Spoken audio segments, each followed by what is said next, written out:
want to get all up and dancing and all that kind of stuff, we are doing a very special week with some special interviews that inform, inspire, and invigorate. And that's what we're doing. And today we're going to be talking with the incredible Victoria Hallman. We know her from HeeHaw. We know her from years on the road performing. She's got an album coming out, and just what a story. What a story. We're going to do the sponsors of our show at the beginning of the show, but stay tuned because you're going to want to enjoy this wonderful conversation with Victoria Hallman.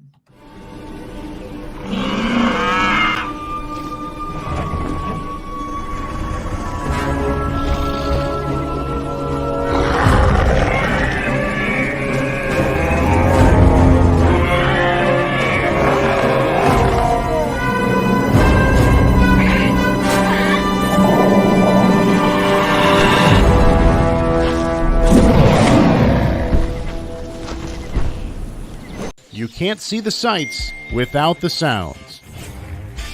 From the crack of the bat to the roar of the crowd and everything in between, discover what Hit City has to offer. Spend your nights cheering on the Nashville Sounds at First Horizon Park with giveaways, fireworks shows, theme weekends, and more. Single game tickets are on sale now. Visit NashvilleSounds.com to claim your seat today. All across the country, people are coming together to speed up what we can learn about health. The All of Us Research Program is calling on 1 million people to join us as we try to change the future of health. For your family, for future generations, for all of us. Visit joinallofus.org and find out how you can become 1 in a million.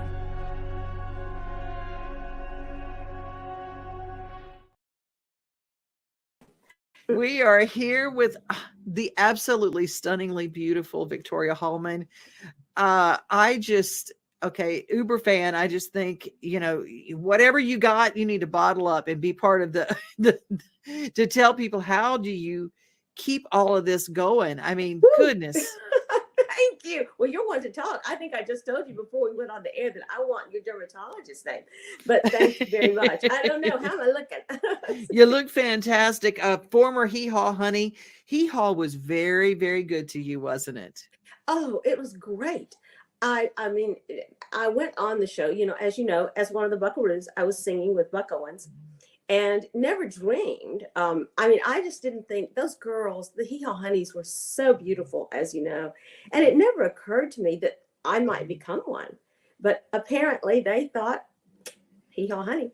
And, I was on the show. I always tell people I was on the show for 10 years. But somebody corrected my math just recently and said, Victoria, if you went on in 79 and 89 was your last year, that's 11 years, darling. Oh, seems like, yeah, okay, it's 11 years. But then I noticed I've got to correct this, my bio on Omnivore Recordings, which we'll talk about in a minute, says 8 years, has locked off one of the years. So who knows? I might have been on 20 or 30 years, but I was on HeeHaw for really, who knows? Hey, as much as it's syndicated, you're on forever because forever. Well, and that is true. There's so many reruns. I'm still on HeeHaw, and I'm still a HeeHaw honey. Yay! That's right. That's right. So good. Well, let's talk a little bit about your music, because a lot of people didn't realize that HeeHaw had, had you in the cornfield, had whatever, but you were a singer first and foremost. That's exactly right. And the people in Birmingham who see this will be going, yes, she was. Mm-hmm. That's what I was. I was a singer. Although when I moved to Los Angeles, I did study method acting for a very long time and was in master's class and actor studio and all that. So I had that background somewhat too. But I met Buck Owens, and do you want me to tell that story? Yes, I do. Okay. Well, I had been opening for Bob Hope, which is pretty darn good, and he introduced me to a manager who booked the Orange Fair, which is a big fair like they used. They had a big grandstand show. We used to have those at the fairs, grandstands. So one day I was going to the fair with my manager, not to sing, just to go, because I was, I think, 23 years old and wanted to ride the roller coaster and whatever, going to the fair. And he said, well, I'm not sure you're going to be happy with this show today. There was a matinee and an evening show. He said, because you're not really that into country music, and it's Buck Owens. And I went, well, actually, in my hometown of Centerville, Alabama, Buck Owens was played on the regular radio stations. Yeah. I grew up on Buck Owens, so that's okay. And so I went out, rode the rides and everything while my manager actually watched the matinee. And then we were leaving. So I had to rush back in, and we had to be back in LA by nightfall. So my manager told me. I rushed back in with my hair all askew from the roller coaster, 10 times, riding it 10 times.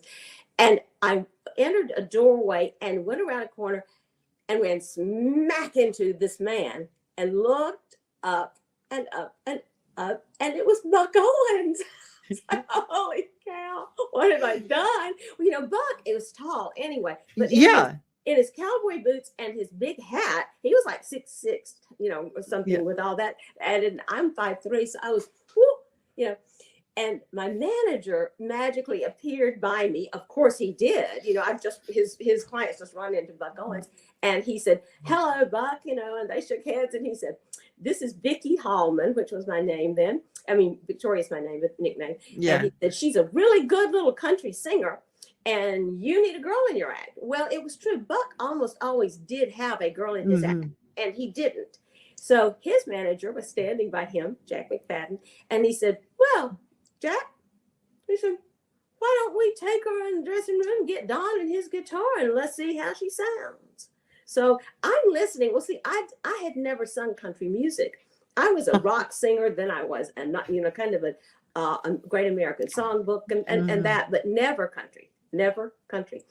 So, I mean, there were plenty of people in Alabama who could sing country without me having to do it, right?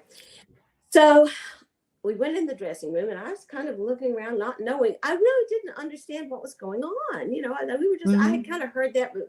So Buck was sitting there with his hand kind of draped over his red, white, and blue guitar. And in comes this tall guitar guy, got his guitar, and he came in, and Buck said, Don, this is Vicki Hallman, and she's going to sing a song for us. And all of a sudden I was like, I am? I didn't say that, but I'm just kind of, I'm grasping, wait a minute, what? I'm singing? So he said, what you want to sing? And I couldn't remember, I couldn't think of a country song that I knew all the words to, literally. I was like, what am I going to sing? He's a country guy, got to sing country. All of a sudden I said, help me make it through the night, key of A.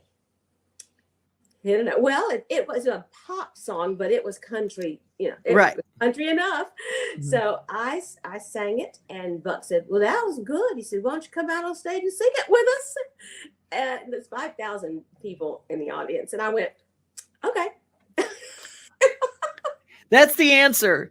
Say yes, and then figure the rest out. Kathy Mattea used to be my neighbor for a long time, and she said, whoa, that took guts. And I said, well, what would you have done? And she said, I would have asked him if I could send him a demo tape. And I said, and you wouldn't have gotten the job either. Of course, Kathy did okay without getting that job, we all know. But still, so I went out on stage later, came out, went on stage, sang the song, got a standing ovation, mostly probably because Buck was saying, let's hear it for, how they do. And he turned to me as I was exiting and said, they want to hear another one. What you want to sing? Well, now I got to come up with 2 country songs. And this was a test. I now know, after having been with Buck and the Buckaroos for a long time. And I said, when will I be loved? And he said, what key? And I said, I don't know. Just play it. So he picked the right key, of course, because his ear was that good. And I sang it and exited, and then he did his show, finished his show, and he had brought me out in the middle of the show. Coming off stage, I stepped forward. Thank you very much. Nice to meet you. And he said, well, it was our pleasure. And he said, we'll be in touch. And my manager said, now don't get your hopes up, because that, and I was like, I knew that didn't sound like I was getting a gig. It didn't sound very promising. And he called the next day. Wow. Buck Owens called my house. Now, his manager was probably on the phone with my manager, but Buck actually called me and said, could you come up to Bakersfield? We'd like to get you in the studio, see how you sounded. I said, sure. I didn't know where Bakersfield was. I mean, I was living in Los Angeles. I'd better say that right now. I didn't know where Los Angeles was. I didn't have a car. But of course, as you said, sure was the right answer. You say yes and figure the rest You out. say That is your yes. life. I just keep saying yes until somebody tells you no. So I took the bus and rode the bus up to Bakersfield. I found out where it was, and he took me in the studio. The Buckaroos were there, and we sat. I had the night before, after he called, I had borrowed every country record I could from all my friends and learned, as many country songs as possible. And I sang, and he took me into his office afterwards and said, we're going to have to do something about transportation for you because you're going to be having to come up here. So, boom, got the gig. So that's amazing. Opening act, backing vocalist, both, and the rest is history. Yeah. So that's how it's history that's coming brand new on Record Store Day, April 23rd with the release. No, it's I told you wrong. It's April 22nd. I thought it was the 22nd because I got 22nd. I'm sorry. Is this the 23rd? I have something coming this 23rd. Okay. Alabama Music Hall of Fame is March 23rd. Got them confused. See, you got all those things happening. A lot going on. And you do have a lot going on. Yeah. But the record is, that's the biggest. I've never been this excited about anything, I don't think. And as far as my career. Let's talk about this record from Birmingham to Bakersfield. Yeah. When was this recorded, Victoria? That's the story. It was recorded in 1982. Buck Owens called me one morning, I remember. I was still in bed, and he said, I woke up this morning with a song going round and round in my head, can't get out of my head. And he said, I think we ought to cut it on you. He said, in fact, I think we ought to cut in a whole album. And again, when I first met him, I went, okay. I just never realized what big stuff this was. It was like, okay, Buck. So we cut an album. Buck was going through what I would call not a midlife crisis, but mid-career crisis at the time. Mm-hmm. He was kind of searching for what he wanted to do next, kind of thing. And I was going through a marriage crisis, a lot of bad stuff. We cut the whole album, finished it, mastered it, everything, and just kind of never really did anything with it. It fell through the cracks. So fast forward to 2006, the year Buck died, and his legend, even after he sort of semi-retired, continued to grow and grow. He's like Mount Rushmore, more of country music now. Right. And so I thought, I think we should, come out with that record. Well, these days you can, if you want to, just put an album out yourself. Mm-hmm. I didn't really want to do it that way, and I didn't do it that way. But I called Jim Shaw he's like the face of Buck Owens now. He runs everything up there in Bakersfield. And I said, remember that album we cut in 1982? And he said, yeah, I wrote 4 songs on it. And I was like, well, don't you think we ought to put it out? And he said, yeah. He said, I'd love to release it. Obviously, he, had 4 songs, and he was co-producer. So he said, let me find the master, and, we'll do it. So a few days later, he called back and said, that master is nowhere in the studio or in the archives or anywhere. It's disappeared. And he said, you must have it. And I went, not me. So we even began asking people we thought we might have given cassettes to. You know how you just I started calling friends, and of course, no one after that many years still had their cassette, thing. Mm-hmm. So we just finally gave up and thought, okay, that's lost in the sands of time. That's just gone forever, which broke my heart, of course. But of course, I had to accept it because we just looked everywhere and it was nowhere. Till I moved back to Birmingham 2019, right before COVID hit, actually. I had written a book, as you know, because you interviewed me about the book.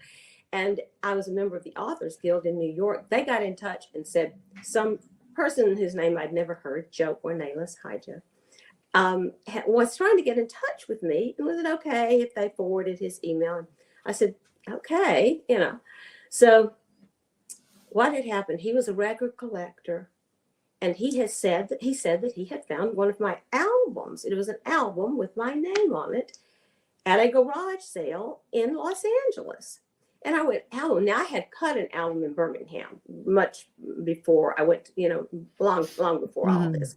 And I thought, well, I only have one copy of that album, and that's it. I wouldn't mind having it. I said, well, tell me what it is. What is this? So he said, well, I'll send you the list of names that are of the songs. I was in my car waiting for my husband to come out of a store, I saw that I started reading the list of names, and I started literally screaming. It was the long lost Buck Owens produced album. Oh, It was an acetate. You know what an acetate yeah. is. A lot of people don't, so I'll just say, they're kind of old fashioned. They were little, very brittle, not ever meant to be permanent, only meant to be played 2 or 3 times. Little, they looked like an album. They were black plastic acetate of some sort, easily scratched, easily broken.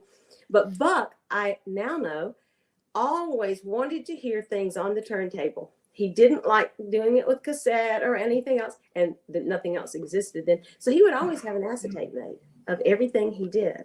So that had to be what this was. So the guy was very nice. He didn't charge me a dime for it. Once he heard the story, he sent it to me.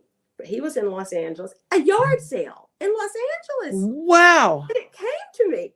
So, yeah. So then COVID hit, and I was wondering, what am I going to do? Do I want a label? Actually, my friend Charlie McCoy said, hey, you don't need to put this out yourself, because somebody at the right label is going to want it. And of course, somebody at the right label did.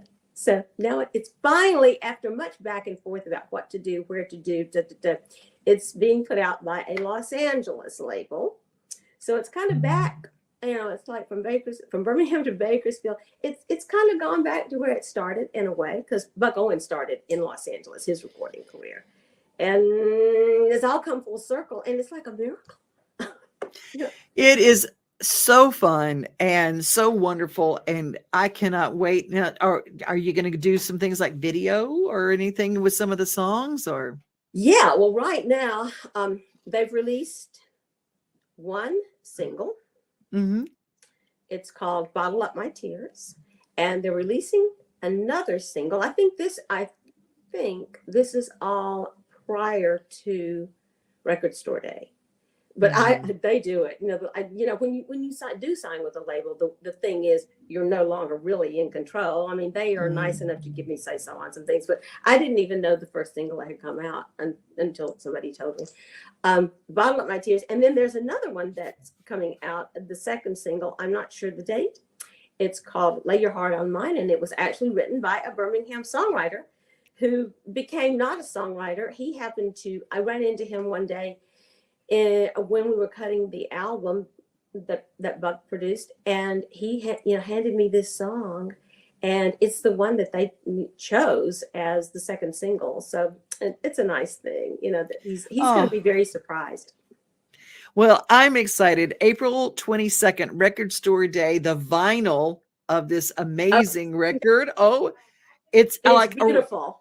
Tangible, real record. And from Birmingham to Bakersfield, VictoriaHallman.com is how you can get all of Victoria's information. Yeah. Actress, author, singer, performer, and part of the HeeHaw legacy. Will you be touring again are you going to put together a HeeHaw show again? Or I know that's all. Been thinking about touring, thinking about maybe doing a show at the Crystal Palace in Bakersfield. It's kind of all this came. It was a long, slow thing, and then it all happened very fast. So I'm like, what do I do? I guess I need an agent again. I guess all that. It's just kind of, my career has come back. And so now I'm trying to put all the things in place, manager, agent, I've got a great publicist, but so I really don't know the answers yet. I'm just waiting, for everything to happen. I'm just so excited that's happening for you, because I think that it's really important for people to pursue. And I love how you pursued something that actually pursued you. Yes. And that's what happened. This fell into my lap. God put this in my lap twice. And second time, he meant for me to do something with it. So yes, he did. He did. So I did. And here we are. Well, you inspire me in so many ways. I just love your story. And please, will you come back and let's talk again? Yes. Thank you, Devon. Victoria Hallman, you're always a joy. Thank you. You are precious. Love you. No. Thank you. One last time.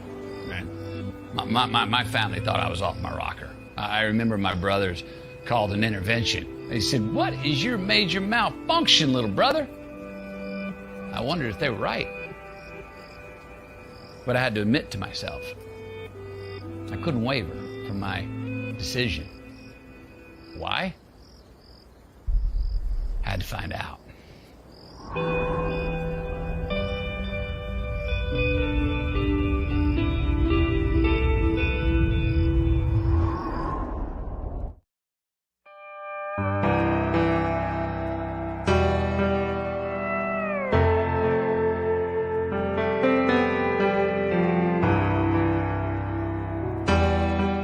Hello to all our friends at the Nashville Zoo.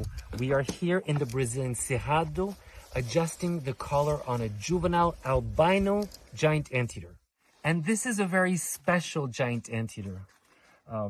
As you can see from his color, he's very different. This is the world's only known albino giant anteater. And we have now been monitoring him for 4.5 months since he's left his mother's back. And we are trying to understand how he is adapting in this altered habitat, how he's impacted by temperature, and how he's moving through the landscape, and trying to get to know him a little bit better to compare him with the other juveniles and all the other anteaters that we are studying. As you can see, this coloration does not offer him a great advantage. He's very conspicuous. So we are wishing him all the best. And carefully monitoring him.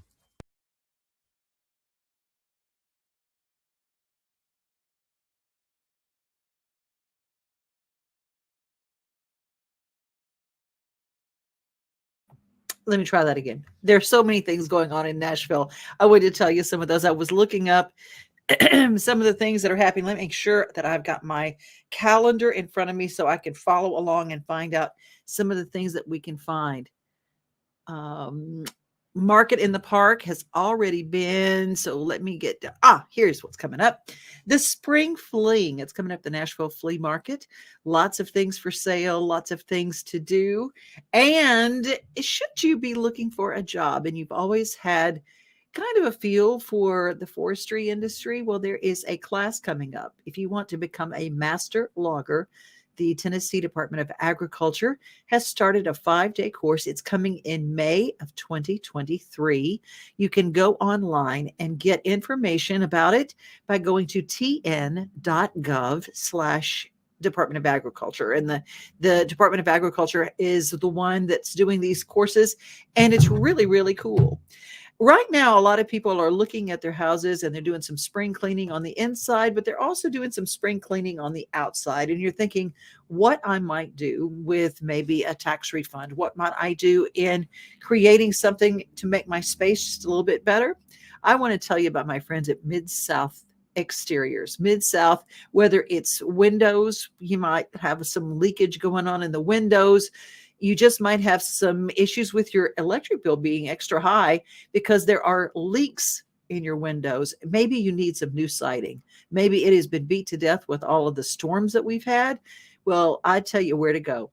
They make your house look like the sunroom or the extra rooms or the new windows came with the house, only brand new. Hi, I'm Brenda Fielder. At Mid-South Exteriors, our custom sunrooms bring the sunshine in without all the heat and the bugs. And they keep you warm all winter while you enjoy the outdoors all year round. They add real value because we build them like your house to match your house. Or let us save you energy by replacing your windows and old siding. And because we have no retail overhead, we come to you and sell direct to you for less. Call us at 833-8003 or visit us at MidSouthExteriors.com. I was just talking to Brenda Fielder that was in that video right there. And she said, because things change, like, siding has changed over the years, and you might have some siding that's a little bit dated. Well, now they're replacing that with hardy board, and they do hardy board siding as well. So it looks really cool if you want that New England look, if you want something that's updated. Maybe the color is something that was really popular back in the 80s. And you want something changed, the easiest, the most affordable thing to do is just change the siding. And they've got all the information. Well, we love to have our daily yummy, and I'd like to share that with you now. We're going to go down to my Cajun buddies, Mr. Tony Satchery. Yeah.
Did you know that Tony's, the seasoning that I cannot live without, Tony's has salad dressing too? I did not know this. And it has changed everything. Oh my goodness. I am so glad that you guys have been part of this show. We are having a very special week. Keep check on my page because I'm going to be doing some lives from Ireland and some of the things that we're doing. We're going to take you right along with us. But I'm not going to let you go here at our coffee break that we have every day here on Main Street Television. Don't forget to download our app. In case you missed something, you can always go back and see any of our shows because they're archived at Main Street Television. Main Street Media Television. You go get that app and you can put it on Roku. You can watch it on your TV. You can cast it to your television. It is just awesome. And you can get all that and it's free. See, that's the cool part. It's free. That's very cool. That's very cool. It is our very special week. So keep it right here because we've got people like Willie Golden who are going to be on the show with us. My financial advisor to the stars, Chris Miller, will be. She's just amazing. Got some money stuff to tell you about. But just keep it right here. Main Street Today. Follow, subscribe, and share. Be safe and be kind. And remember, most of all, you are loved.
Main Street, we are your Main Street today.